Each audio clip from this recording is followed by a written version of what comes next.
Good evening. I'm nervous, so I wrote this down.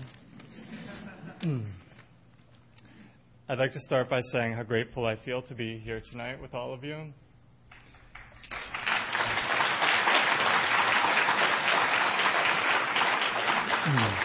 When I was first asked to speak at this event, I was completely flattered and quite excited. 3 weeks ago, when I still hadn't a clue what to say, the prospect of speaking began to seem a bit more daunting. I started getting nervous that I might not be qualified to speak about what it means to survive cancer. Today marks 1 year and 41 days since my cancer diagnosis.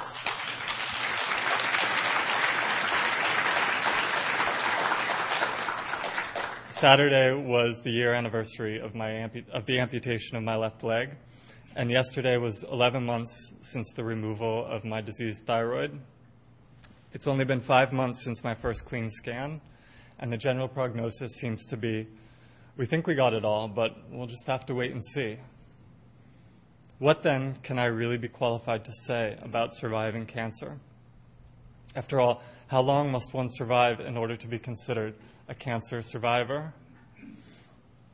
But I guess the only temporal threshold is death. Really, surviving is just another word for living, and so as long as I'm alive, I'm a survivor.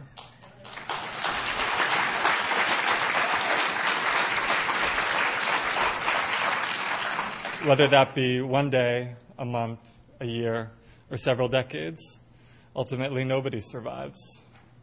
We are all equally survivors in life until suddenly, or not so suddenly, we're not. But maybe I've been asking the wrong question. Maybe instead of trying to come up with the definition of a cancer survivor, I should instead be asking, why have I survived cancer thus far? Not necessarily why didn't I die, which is probably a question better left to the doctors, or maybe not. With cancer, doctors often seem more capable of providing additional questions than definitive answers. But for me, the real question is, why do I want to be alive? And for me, the answer is love. So in my remaining minutes, I'd like to say a few words about love. I've come to see love as something more than a feeling or a concept. It's a force as real as anything defined by the laws of physics. Why else its enduring presence in the imaginations of every society throughout history? It remains one of those powerful forces that we know exists with every fiber of our being, but of which we are afforded only brief and fleeting glimpses as to how or why it really functions. I think love is probably the ultimate force. When I look at my own motivations, my fears, my desires, my joys, and discomforts, they always seem to lead me back to love. That singular desire to reach out in some way and connect with another person, to signal, here I am, and to be acknowledged. Love is a phlebotomist who takes the time to find a good vein.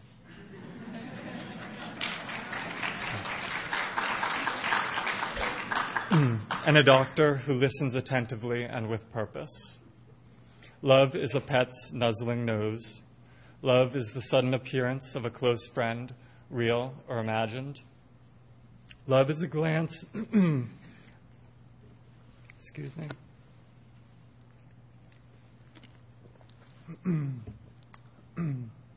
Love is a glance across the room, or a hand held firmly, or a gentle kiss. Love is sitting silently together. Love is the quiet reassurance of a nurse's voice in the darkness of delusion. Love is closing my eyes and remembering those who've passed. Love is my sister running the New York Marathon with Fred's team, and my brother moving 9,000 miles to be nearby during my treatment. Love is my parents spending every single day and every night with me in the hospital. Love is constant, if inconsistently perceived. Love is beautiful and painful and warm. It sounds cliche, right? But this is why I live, why I choose to survive. I survive in order to learn better how to love and to be loved. What other purpose is there? And in my darkest moments, in my fears and my apprehensions and my rage, I search for love. And if I'm looking honestly, I always find it. I do this neither perfectly nor consistently. But when I practice viewing the world through this lens of love on a regular basis, it significantly improves my perspective. Let me finish by giving an example of how this has worked in my life. When I was bald and emaciated and unable to feed myself post-chemo, visitors would still say, "You look great." Right? It made me so confused and angry and annoyed to think that they would so blatantly lie to me, denying the obvious and terrifying downward spiral of my physical body. But one day a friend came to the hospital to visit, and with eyes brimming with tears, he said to me, "You look great." And despite his use of that dreaded phrase, the love I saw in his eyes graced me with a translation. What he meant, what he was fumbling to say was, "I'm so happy to see you. I love you, and I'm so happy to have you here with me still."